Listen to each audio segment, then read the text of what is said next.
Kita harap dengan nikmat yang Allah bagi pada kita ni, kita tidak menjadi asbab kepada kemurkaan Allah. Kerana ada satu riwayat, walaupun hadis tu dhaif tapi maknanya tu okey.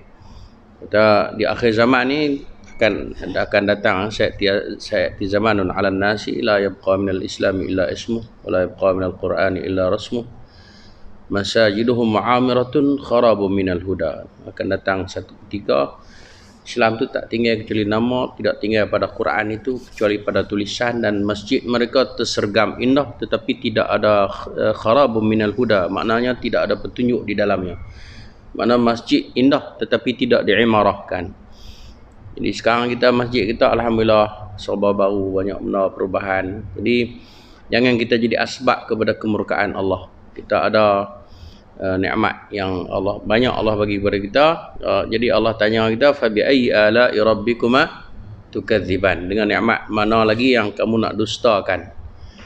Jadi jangan kita jadi asbab, tetapi sebaliknya kita jadi asbab kepada rahmat Allah. Kalau orang tak mari masjid, betapa asalkan kita mari.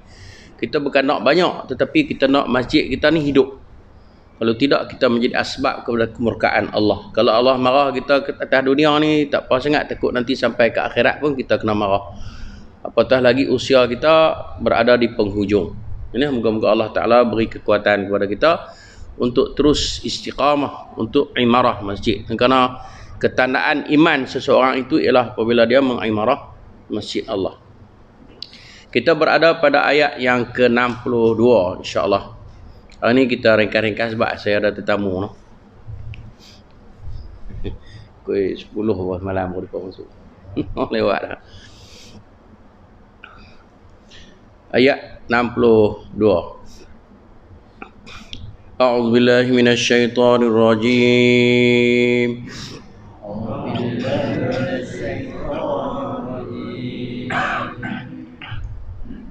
Inna hadza lahuwal qasasul haqq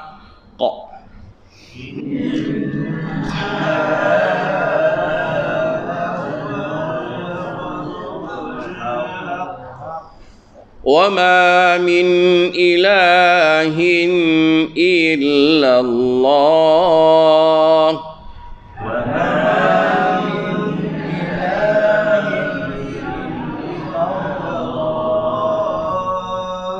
wa inna Allaha lahuwal azizul hakim.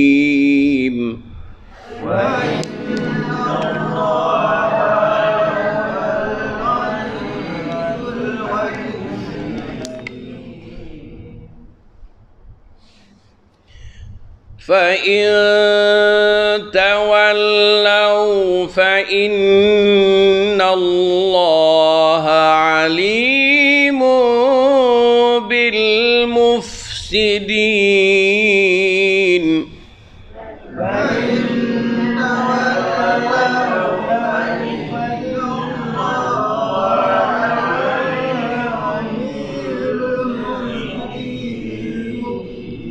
Fa'ina bukan, jangan kita jangan kita idramkan, sebab nun mati bertemu dengan ta dah jadi ikhfa.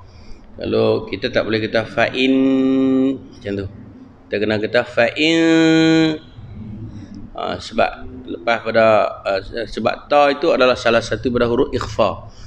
Kita tak kata fa'in, tapi kita kata fa'in. Kali lagi. فَإِن تَوَلَّوْا فَإِنَّ اللَّهَ عَلِيمٌ بِالْمُفْسِدِينَ.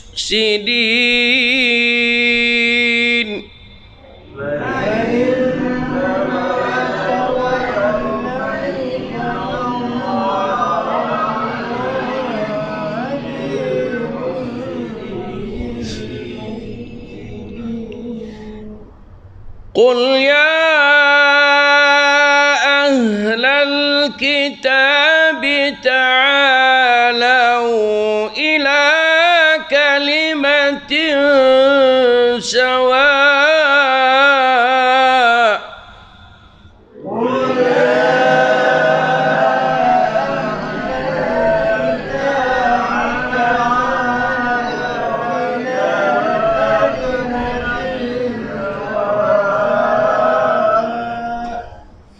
كلمة سواء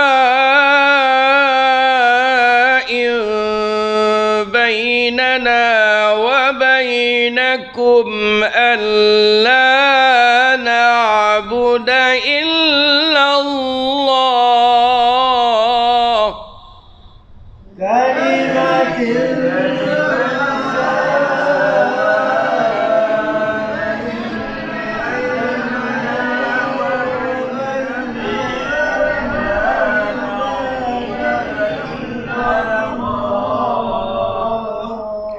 ألا نعبد إلا الله ولا نشرك به شيئا ولا يتخذ بعضنا بعضا أربابا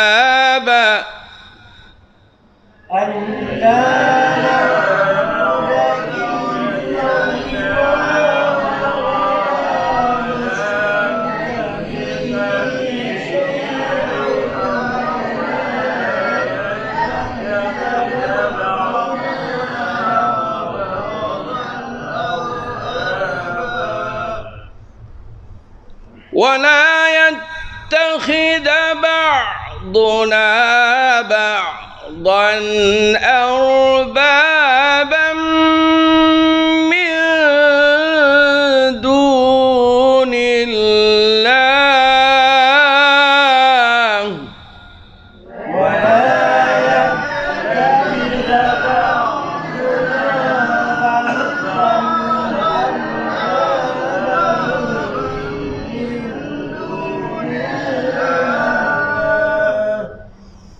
فإن تولوا فقولوا اشهدوا بأننا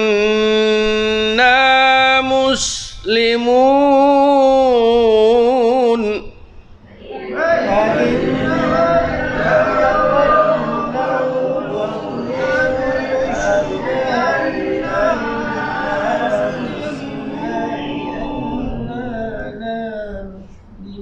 Kali lagi. Fa in tawallaw, macam juga ikhfa juga. Nun mati bertemu dengan ta, kan?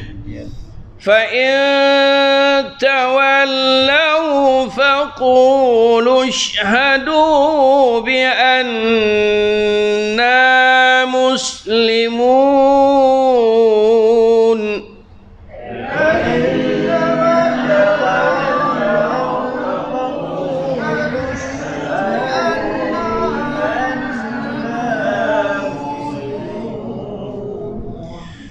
يا أهل الكتاب لم تحاجون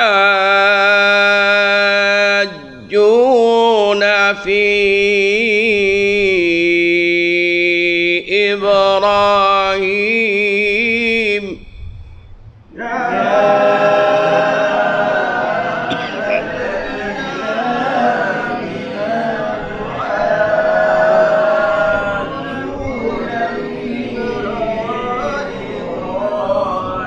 lima tak banyak, lima tuhal kali lagi.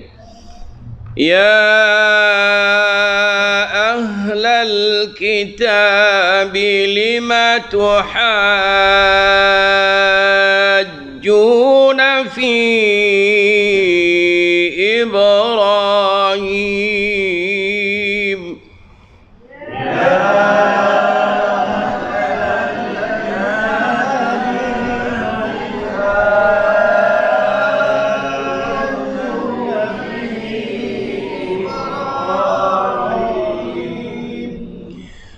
lima tuhajjuna fi Ibrahim wa ma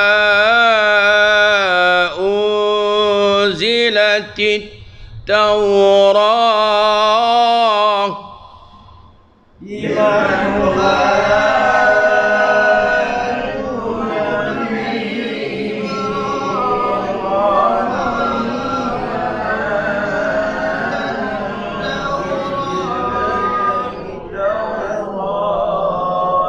Taurah. Bukan ta no. Faqah fatah. Kali lagi. Lima tuhajjuna fi Ibrahim wa ma unzilatit Taurah. Lima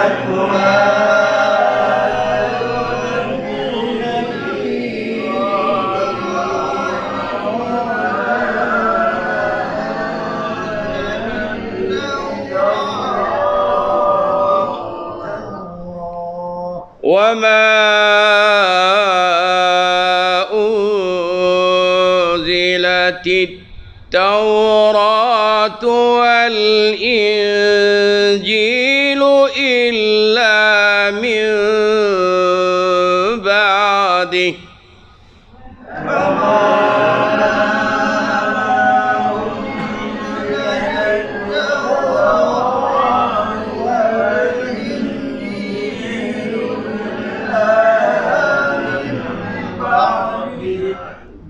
أفلا تعقلون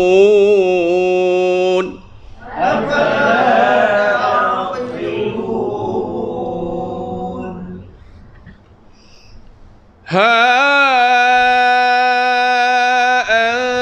أنتم هؤلاء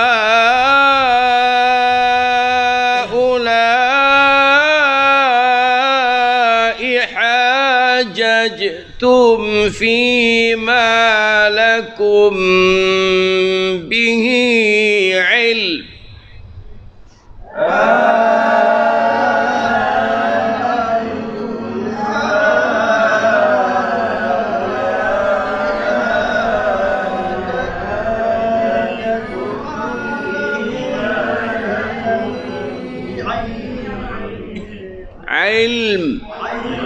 tutup mulut.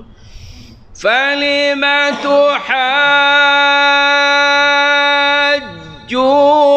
fima laysa lakum bihi ilm.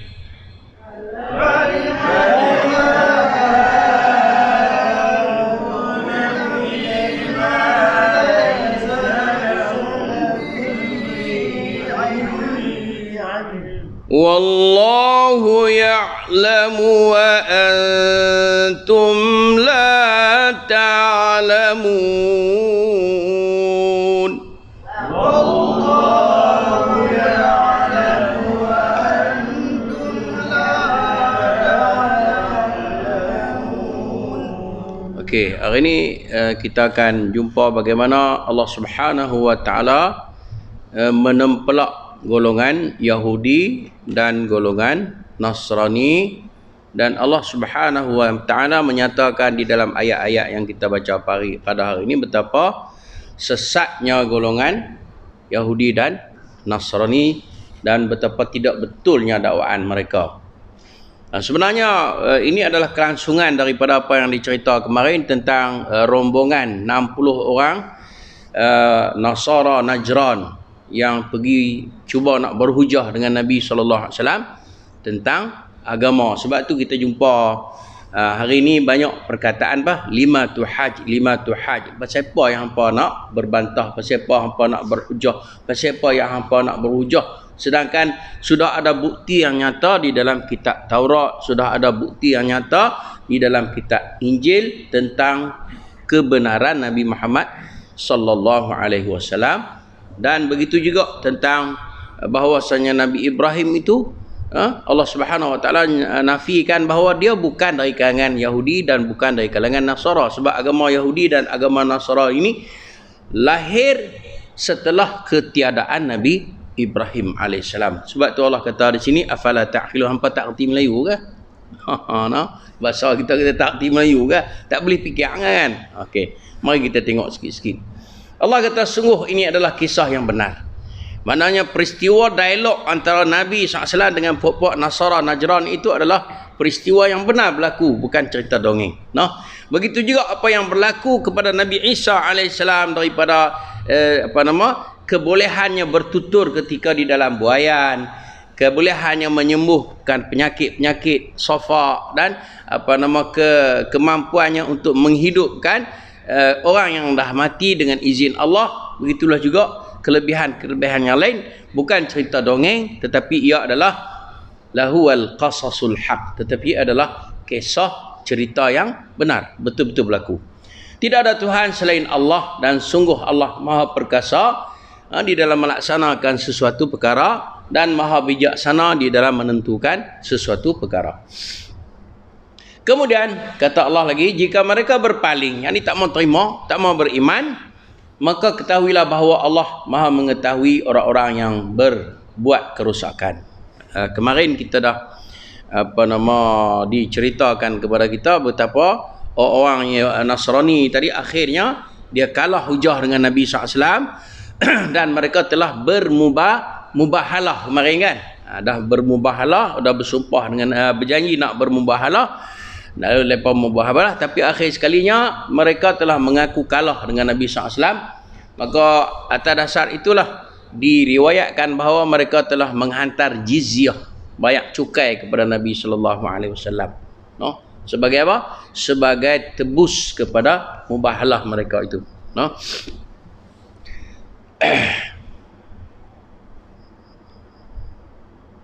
Katakanlah Muhammad.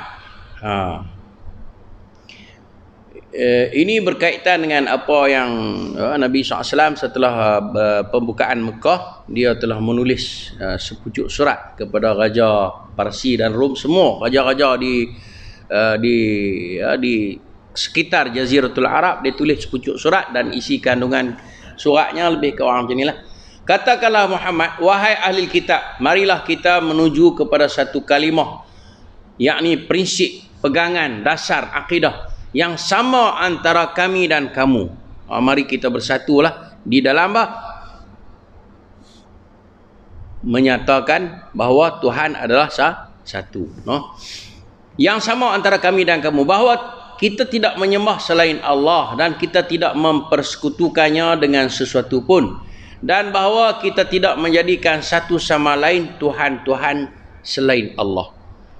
No, kalau kita tengok dalam ayat yang lain, Allah Ta'ala menceritakan bahawa orang Yahudi, orang Nasrani ini, mereka mengambil sesama mereka Tuhan.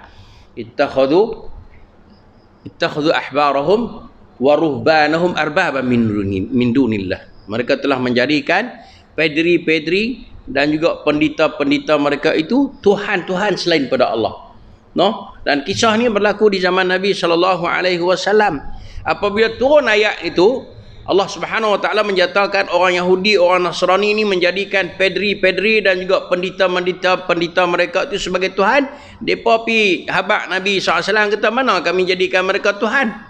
Lalu Nabi kata, bukankah kamu menghalalkan apa yang dihalalkan oleh mereka sedangkan Allah mengharamkannya? Bukankah kamu mengharamkan apa yang dihalalkan oleh Allah sedangkan Allah mengharamkannya? Itu maksud dia apa? Kamu telah menjadikan mereka sebagai Tuhan. Jadi tuan-tuan dan puan muslimin dan muslimat, dalam kehidupan kita ni, benda yang diharamkan oleh Allah, siapa pun kata halal, dia tetap haram. Benda yang dihalalkan oleh Allah Ta'ala, no, siapa pun dia yang mengatakan haram, dia tetap halal. Jadi halal dan haram itu penentunya siapa? Allah Azza wa Jalla. Kenapa? Kerana hak mensyariatkan, hak menentukan undang-undang itu milik siapa? Milik Allah. Jadi kalau Allah telah menghalalkan sesuatu, maka halalkanlah dia. Kalau Allah mengharamkan sesuatu, maka haramkan dia. Nabi SAW pernah ditegur dalam hal ini, dalam surah At-Tahrim, sehingga surah itu dinamakan surah At-Tahrim. Ya ayyuhan nabi, lima tuharrimu ma ahallallahu lak tabtaghi mardata azwaj. Wahai Nabi, kenapa kamu mengharamkan benda yang dihalalkan kepada kamu semata-mata kamu nak menuntut keredaan isteri kamu? Nabi SAW dia apa nama, bila beberapa orang isteri dia tak suka bau madu lebah ni kan. Jadi dia bersumpah, dia kata mula daripada itu dia tak akan makan madu lebah. Jadi Allah Ta'ala tegur dia, kenapa kamu mengharamkan benda yang dihalalkan oleh Allah? Jadi tuan-tuan dan puan muslimin dan muslimat, hak mentasyri'kan sesuatu tu milik mutlak Allah Azza wa Jalla. Kalau benda tu haram, haramlah. Kalau benda tu halal, halal lah. Janganlah kita mencari jalan ataupun mencari helah untuk menghalalkan benda yang haram ataupun untuk mengharamkan benda yang halal. Kerana dalam hadis Nabi kata apa? Al-halalu bayyinun wal haramu bayyinun. Halal itu jelas, haram itu jelas. Semuanya jelas belaka. No? Jika mereka berpaling, maka katakanlah kepada mereka, saksikanlah bahawa kami adalah orang Muslim. Jadi larangan, no? tak boleh kita mendewa-dewakan sesama kita. Kita sama saja. No? Sama saja. Wahai ahli kitab, lagi kata Nabi Allah Ta'ala suruh Nabi kata, wahai ahli kitab, mengapa kamu berbantah-bantahan tentang Ibrahim padahal Taurat dan Injil diturunkan setelah dia, yakni Ibrahim? Apakah kamu tidak mengerti ini? Pasal apa yang kamu duduk awal kata Ibrahim tu Yahudi, Ibrahim tu Nasrani, kan? Sedangkan kitab Taurat ataupun ajaran agama Yahudi, ajaran agama Nasrani itu datang kemudian. Mana boleh Ibrahim tu beragama Yahudi sedangkan di zaman dia tak ada lagi agama Yahudi? Mana boleh Ibrahim beragama Nasrani sedangkan di zaman dia tak ada lagi agama Nasrani? No, sebab tu kita tengok ayat lepas pada tu maka na Ibrahimu Yahudiyan wala Nasraniyan, kan? Nanti insya-Allah pagi esok kita akan jumpa yang ni. Okey. Begitulah kamu. Macam itulah perangai hangpa. Allah kata macam itulah perangai hangpa, no? Kamu berbantah-bantahan tentang apa yang kamu ketahui. Mana kamu menafikan benda yang jelas-jelas kamu tahu. Benda tu kamu tahu terang-terang tapi kamu duk bantah. Macam mana kamu mengingkari Nabi SAW Muhammad SAW sedangkan kamu mengetahui dalam surah Al-Baqarah ya kata Allah Subhanahu wa taala sebut kata ya'rifunahu kama ya'rifuna abna'ahum. Mereka mengenali Muhammad itu seperti mana mereka mengenali anak-anak mereka. Kita dengar cerita Nabi SAW apabila musafir dengan pak nakan dia pergi ke Syam, kan? Ada seorang padri nama dia Buhairah, kan? Dia tengok rombongan kafilah daripada Quraisy, daripada Mekah ni diselubungi oleh awan, kan? Malam tu dia panggil, dia kata bawa mari geng-geng tu, mari aku nak jemput makan. Abu Talib ni dia tak bawa Nabi kita SAW waktu tu umur 15. Nabi kita muda lagi, kan? Tak payah bawa, kan? Jadi dia Buhairah ni kata tak cukup seorang ni. Ni tak cukup seorang ni. Rombongan nampak ni tak cukup seorang ni. Abu Talib kata, budak bila kami tak bawa marilah majlis, kan? Aku buat majlis ni pasal dia, bukan pasal hangpa. Aku buat majlis ni pasal dia, bukan pasal hangpa. Aku nak tengok dia pimik mari. Ambil dia bawa mari, lalu dia bawa masuk dalam, diriwayatkan dia bawa masuk dalam bilik, lalu di selok belakang baju dia, maka dia kata tengok tu tertulis khatamun nabiyyin, maknanya kesudahan para nabi. Nampak tak? Depa kenal dia. Sebab tu dia kata kepada Abu Talib, dia kata bawa balik. Bawa balik, takut-takut dia berjumpa dengan orang lain hak ekstrim akan bunuh dia. Bawa balik. Lalu Abu Talib pun tinggal barang dagangan, bawa balik. Bawa balik Nabi SAW. Sebab itulah Nabi sangat kasih kepada Abu Talib sehingga akhir hayatnya. Okey. Allahu Akbar.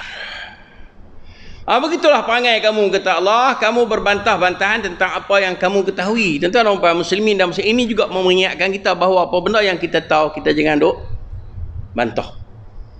Bila kita tahu sesuatu benda, satu hukum, kita kena laksanakan. Jangan kita duduk tangguh, jangan kita duduk ni. Atau apatah lagi kita nak bantah, kita nak lawan, jangan.